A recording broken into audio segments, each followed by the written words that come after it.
우리 사랑의 가족들 모두 하나님께서 지으신 존귀한 사람인 줄 믿습니다. 시편 8편은 하나님께서 창조하신 세계와 그 세계의 위대함, 그리고 인간에게 베푸신 은혜를 찬양하며 쓴 그 다윗의 시입니다. 다윗은 광활한 하늘을 보면서 그리고 하나님의 높고 위대하심을 감격했고, 또 밤하늘의 수놓인 달과 별들을 보면서 빛나는 하나님의 영광을 찬양했습니다. 다윗이 이 놀라운 창조 세계를 바라보면서 하나님의 위대하심을 노래합니다. 여호와 우리 주여, 주의 이름이 온 땅에 어찌 그리 아름다운지요. 여호와 우리 주여, 주의 이름이 온 땅에 어찌 그리 아름다운지요. 주의 영광이 하늘을 덮었나이다. 다윗은 아름다운 이 하나님의 창조 세계 속에서 하나님의 아름다우심과 위대하심을 보았습니다. 그리고 여기서 다윗은 하나님의 아름다움 속에 담겨 있는 위대한 가치를 한 가지 더 발견합니다.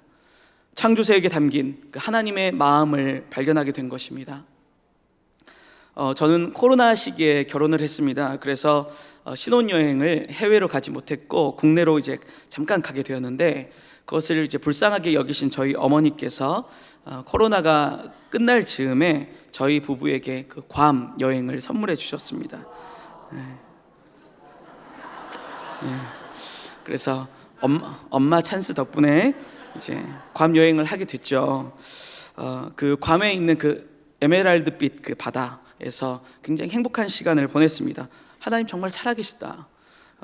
나를 제가 저는 하면 안 됩니까? 이렇게 저를 결혼시켜 주실 뿐만 아니라 이런 아름다운 세계를 경험하게 하시다니 너무나 감사했죠. 그래서 저희 부부는 그 에메랄드빛 그 바다 안을 보고 싶었습니다. 그래서 두려움을 뒤로 하고 스킨스쿠버 체험을 하기로 했습니다. 저희 부부의 담당 스쿠버의 이름은 마이클이었는데요. 그러니까 산소통을 메고 이제 바닷속으로 들어가는데, 그 바닷속에서 우리는 이제 마이클을 의지할 수밖에 없었죠. 그래서 마이클이 인도하는 대로 그 바닷속을 따라갔고, 그 아름다운 산호초 그리고 아름다운 열대어들을 볼 수 있었습니다. 그러니까 얼마나 아름다운지 하나님을 찬양할 수밖에 없었습니다. 그리고 스킨스쿠버 체험을 하고 호텔로 돌아가는데 그 마이클이 생각이 났습니다. 마이클이 없었으면 제가 물고기 밥이 됐을 수도 있었는데, 마이클을 불렀습니다. 소정의 팁을 주면서 마이클에게 말했습니다. 왠지 마이클을 축복하고 싶었습니다. 그래서 짧은 영어로 말했습니다. 마이클, you are special. God bless you. 이렇게 축복했습니다. 마이클을 축복하는데 저의 마음이 전달이 됐는지 마이클의 눈이 빨개지는 것을 느꼈습니다. 그래서 돌아가는 길에 그 차의 사이드 미러로 보는데 계속해서 마이클이 손을 흔들고 있었습니다. 하나님께서는 이렇게 아름다운 자연 세계 속에서 이렇게 존귀한 한 영혼을 보게 하셨습니다. 아름다운 이 세계보다도 더 아름다운 그 한 영혼, 마이클. 하나님께서 세상에서 가장 존귀한 존재는 한 영혼이라는 것을 알게 하시는 것 같았습니다. 여호와 우리 주여, 주의 이름이 온 땅에 어찌 그리 아름다운지요. 다윗은 이 창조 세계 가운데서 하나님의 위대하심을 발견했습니다. 그리고 다윗은 그 세계 속에 놓인 작고 작은 한 영혼, 나를 발견합니다. 광활한 하늘과 수놓인 달과 별들을 바라보면서 내가 얼마나 작고 작은 존재인지를 보게 된 것입니다. 그래서 이렇게 말합니다. 2절 말씀 우리 함께 읽겠습니다. 주의 대적으로 말미암아 어린아이들과 젖먹이들의 입으로 권능을 세우시며 이는 원수들과 보복자들을 잠잠하게 하려 하심이니이다. 아멘. 원수와 보복자, 그러니까 마귀의 세력들을 물리치시기 위해서 하나님은 더 강력한 힘을 내세우지 않으셨습니다. 무엇이라고 말합니까? 어린 아이들과 젖먹이를 세워 마귀의 세력들을 물리치신다고 말씀하는 것이죠. 그러니까 여러분, 어떤 말씀이겠습니까? 어린 아이들이 할 수 있는 것은 많지 않습니다. 그리고 젖먹이들이 할 수 있는 것은 부모님께 의존하는 것뿐입니다. 그러니까 하나님께 절대적으로 의존하는 것이 하나님께서 일하시는 방법이라는 것이죠. 하나님께서 우리같이 미미하고 작고 연약한 자들, 작은 자들을 들어 쓰시면서 그렇게 쓰시는 방법들은 오직 하나님만 영광 받으시도록, 크신 하나님을 더욱 바라보도록, 만물의 주인이신 하나님께 영광 올려드리도록, 그분을 향하여 두 손을 들도록 그렇게 일하시는 것이죠. 주님, 나는 아무것도 아닙니다. 주님의 도우심이 아니면 한순간도 호흡할 수 없습니다. 주님이 일하여 주시옵소서. 주님 홀로 영광받아 주옵소서.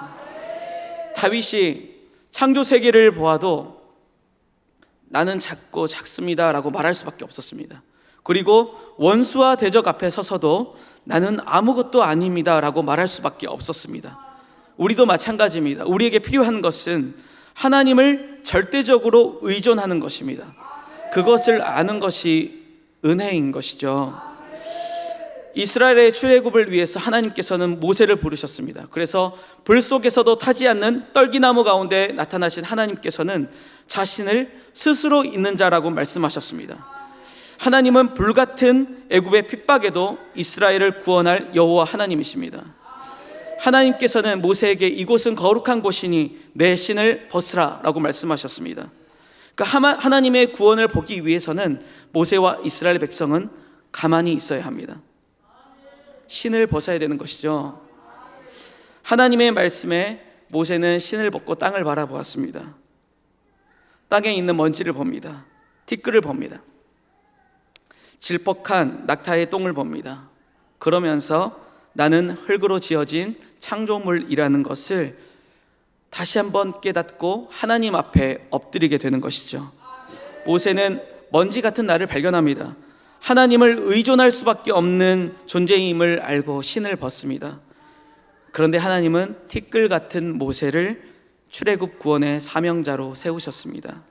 우리 시편 103편 13절과 14절 말씀 우리 한 목소리로 읽겠습니다. 아버지가 자식을 긍휼히 여김같이 여호와께서는 자기를 경외하는 자를 긍휼히 여기시나니 이는 그가 우리의 체질을 아시며 우리가 단지 먼지뿐임을 기억하심이로다. 여러분, 하나님 우리를 잘 아십니다. 단지 먼지뿐이고 우리의 호흡만 끊어져도 우리가 흙으로 돌아갈 연약한 존재임을 다 알고 계십니다. 그러나 그분께서 아버지가 자식을 긍휼히 여김같이 자기를 경외하는 자, 아버지를 의지하는 자를 긍휼히 여기신다고 말씀하고 있습니다. 사랑하는 여러분, 세상은 강함을 요구합니다. 그러나 하나님 앞에서는 그 강함이 문제가 될 때가 많습니다. 세상은 많이 가지고 많이 누리는 것이 행복한 것이라고, 강한 것이라고 말하죠. 그래서 세상의 비교 속에 한없이 작아질 때가 있습니다. 그러나 작고 연약함을 아는 것이 은혜입니다. 우리는 전적으로 하나님을 의지하고 만물의 주인이신 하나님을 찬양하는 최고의 시간이 우리에게 가장 큰 은혜라는 것을 알아야 되는 것입니다. 우리 시편 8편 4절 말씀 함께 읽겠습니다. 사람이 무엇이기에 주께서 그를 생각하시며 인자가 무엇이기에 주께서 그를 돌보시나이까. 하나님은 미미한 먼지 같은 티끌 같은 우리를 생각하셨습니다. 우리를 기억하셨습니다.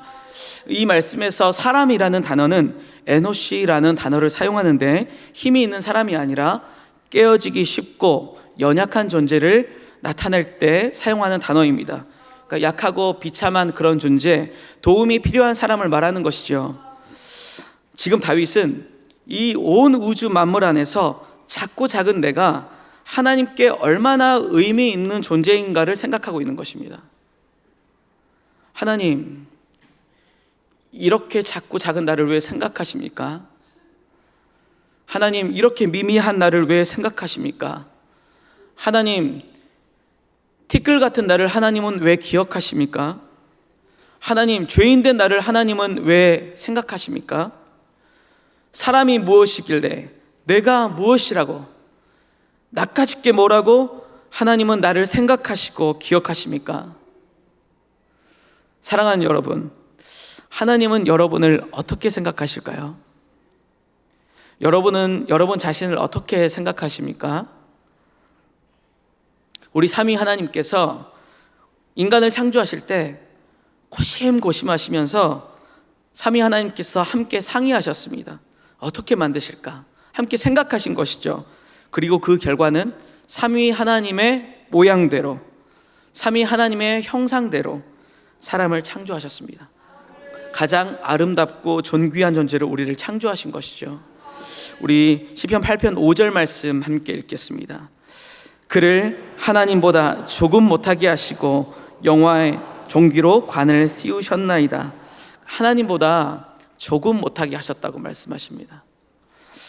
영화와 관을 씌우셨다고 말씀합니다. 그 영화와 관을 쓰실 분은 우리 예수 그리스도 뿐인데, 그런 나를 예수님과 같은 존재로 만드셨다는 것이죠.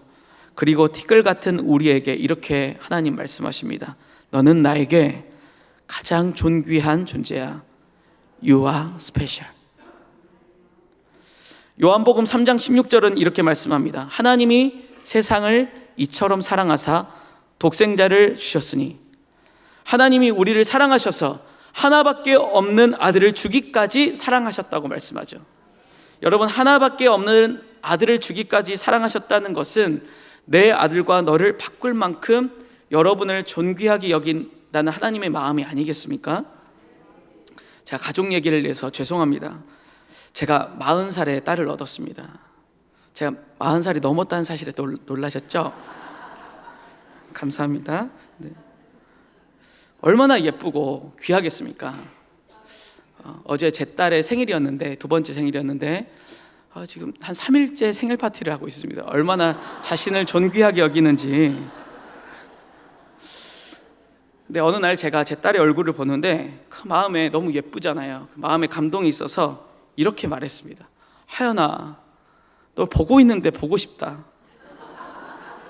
내 잔이 막 넘친다. 그때 하나님의 그 마음이 느껴졌습니다. 하나님께서 사람을 지으시고 보시기에 좋았더라. 토브라고 말씀하신 것이 딱 이 말씀이구나. 하나님은 우리 한 사람 한 사람을 보고 있으시면서도 보고 싶어 하시는구나. 그렇게 존귀한 우리가 죄 가운데 빠져서 쓰러지고 넘어지면서 내가 얼마나 존귀한 존재인지를 모르고 끝없이 세상과 나를 비교하는 모습을 보시고 하나님께서 안타까워하시고 긍휼히 여기시면서, 그래서 하나밖에 없는 아들을 십자가 위에서 몸짓고 피 쏟아 죽게 하신 것 아니겠습니까? 다윗이 인자가 무엇이기에 그를 돌보시나이까 라고 말씀합니다. 개역 한글 성경으로 보면 그 성경에서는 왜 그를 권고하시나이까 라고 번역했는데, 권고하다라는 단어는 방문하다라는 단어로 쓰입니다. 그러니까 하나님께서는 티끌같이 미미한 우리를 먼저 찾아오시고 우리에게 방문하신 것이죠. 사랑하는 여러분, 이것이 우리에게 복음입니다. 죄 가운데 쓰러지고 사람들과 나를 비교하면서 내가 얼마나 존귀한 존재인지를 모르는 우리에게 예수님께서는 방문하셨습니다. 그리고 나를 얼마나 사랑하시는지, 자신이 나를 대신해 피를 쏟고 죽을 만큼 사랑하신다는 사실을 우리에게 알려주셨습니다. 오늘도 주님은 여러분에게 십자가 위에서 말씀하십니다. 너는 나에게 가장 존귀한 존재야. You are special. 이 사실을 믿으시기를 주님의 이름으로 축복합니다. 우리를 존귀하게 여기시는 하나님의 사랑은 여기서 끝나지 않습니다. 우리 6절 말씀을 한 목소리로 읽겠습니다. 주의 손으로 만드신 것을 다스리게 하시고 만물을 그의 발 아래 두셨으니, 여러분, 하나님께서는 우리를 존귀하게 여기실 뿐만 아니라 이 아름다운 만물을 다스릴 왕 같은 제사장으로 우리를 세우신 것이죠. 그러니까 하나님께서 하실 일을 우리에게 맡겨주신 것입니다. 대리 통치자로서. 그러니까 하나님께서 우리를 사랑하신다는 것은 우리를 구원하시고 끝나는 것이 아닙니다. 여러분, 사명이 있다는 것은 우리가 살아갈 목적을 아는 것이죠. 여러분, 일하지 않고 살면 돈이 많아서 그냥 놀고 먹고 살면 행복할 것 같죠, 그렇죠? 잠깐은 행복할 수 있겠죠, 편할 수 있겠죠. 그러나 그렇지 않습니다. 사명이 없는 사람은 자신의 존재 가치를 잃어버리는 것입니다. 내게 할 수 있는 일이 있다는 것, 하나님께서 내게 맡겨주신 그 사명이 있다는 것, 내가 오늘도 왕같은 제사장으로서 살아갈 수 있다는 것은 하나님께서 나를 구원하신 것만큼이나 큰 복을 받은 것입니다. 오늘 내가 주님의 대리 통치자로서 예수 그리스도의 십자가의 복음을 들고 살아갈 수 있다는 것, 그것만큼 영광스러운 일이 어디 있겠습니까? 사랑하는 여러분, 정말 왕같은 제사장으로서 오늘도 그 존귀한 인생을 살아가고 싶지 않으십니까? 하나님께서 여러분 한 사람 한 사람을 존귀하게 여기셔서 너는 나의 자녀라고 부르실 뿐만 아니라 여러분을 왕같은 제사장으로 부르셨습니다. 그래서 오늘 하루도 살아갈 이유를 허락하여 주셨고, 오늘 하루도 살아갈 기쁨을 허락하여 주셨습니다. 나의 존귀함을 깨닫게 하실 뿐만 아니라 영혼의 기쁨을 알게 하시고 영혼의 존귀함을 알게 하시면서 그 영혼에게 가장 소중한 예수 그리스도의 십자가의 사랑을 부어 알게 하신 그 사명을 우리에게 주셨다는 것이죠. 그렇다면 우리가 어떻게 그 왕같은 제사장의 사명을 붙들고 살아갈 수가 있을까? 저는 그에 대한 답으로 이렇게 말씀드리고 싶습니다. 여전히 답은 하나님에게서 찾는 것이죠. 하나님이 사람을 어떻게 생각하시는가? 하나님께서 이 말씀을 묵상하는 가운데 이렇게 말씀하시는 것 같았습니다. 대승아, 내가 너를 존귀하게 여긴다는 것을 믿겠니? 그렇다면 너도 한 사람 한 사람을 존귀하게 여겼으면 좋겠구나. 작년 교구 사역을 하면서 정말 귀한 사역을 감당합니다. 가끔 우리 교구 식구들이 아직 믿지 않는 그 부모님의 영접을 위해서 복음을 전해달라고 이렇게 기도를 부탁하실 때가 있습니다. 그래서 급하게 요양원으로 달려갈 때가 있고, 기회를 주시면 중환자실에 이렇게 허락을 받고 들어가서 이렇게 복음을 전하고 기도하는 시간도 들어 있습니다. 올해 요양원과 그 중환자실에 들어가서 제가 복음을 전하면서 정말 특별한 경험을 하게 하셨습니다. 그것은 저에게 똑같은 경험을 3번이나 하게 하신 것인데요, 그 병상에 누워 계신 어르신들은 이제 귀가 잘 들리시지 않기 때문에 그 귓가에 대고 복음을 전해드립니다. 보통 요한복음 3장 16절 말씀을 가지고 복음을 전하거나 마태복음 11장 28절 말씀, 수고하고 무거운 짐진 자들아 다 내게로 오라, 이 복음을 전하면서 죽음을 목전에 두신 우리 어르신들에게 복음을 전하죠. 하나님께서 내게로 오라고 말씀하십니다. 지금까지 다른 것이 짐이라고 생각했는데 우리의 짐은 죄의 짐인데 그 죄의 짐 하나님께 내어놓고 이제 주님을 믿으십시오. 복음을 전하는데 어떻게 해서든지 그 순간에 예수님을 만나기를 그 바라는 마음으로 찬송가도 불러드립니다. 귓가에 대고 나 같은 죄인 살리신 그 내 놀라워 이런 어떤 생명 찾았고 광명을 얻었네. 복음을 들으시면 그 어르신들이 아멘도 하시고 영접기도도 따라 하십니다. 그런데 사실 제가 올해 경험한 놀라운 일은 따로 있습니다.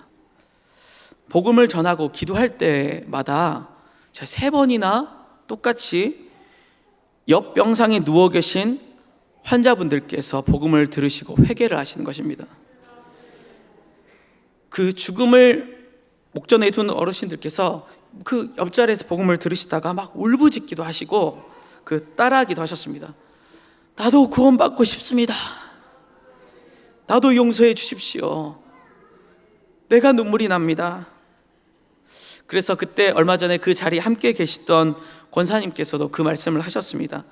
우리 어머님이 영접하시는 것도 참 감사하지만 그 옆에 계시는 분이 용서해 달라는 그 목소리 속에서 하나님의 일하심을 보았습니다. 여러분, 우리가 왕같은 제사장으로 존귀한 사명을 들고 살아갑니다.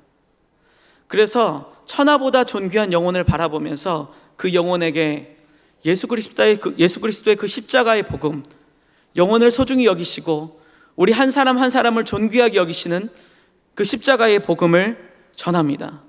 그 복음을 전할 때 하나님의 역사하심을 보게 되는 것이죠. 여러분, 예수님께서 십자가에 달리실 때 그 옆에 달린 강도의 이름을 불러주신 것처럼 그 마지막 순간에도 영혼을 불쌍히 여기시고 존귀하게 여기시는 그 구원의 역사, 하나님께서 그 영혼을 얼마나 존귀하게 여기시는지 여러분 느껴지십니까? 하나님께서 나를 그렇게 생각하시고 기억하시듯이 하나님은 죄인 한 사람 한 사람을 존귀하게 여기시고 사랑하신다는 것이죠. 그 하나님의 마음을 붙들고 왕 같은 제사장으로 살아가는 것만큼 영광스러운 일이 어디 있겠습니까? 저는 이 말씀 묵상하면서 참 많이 회개했습니다. 내가 정말 사람을 존귀하게 여겼는가?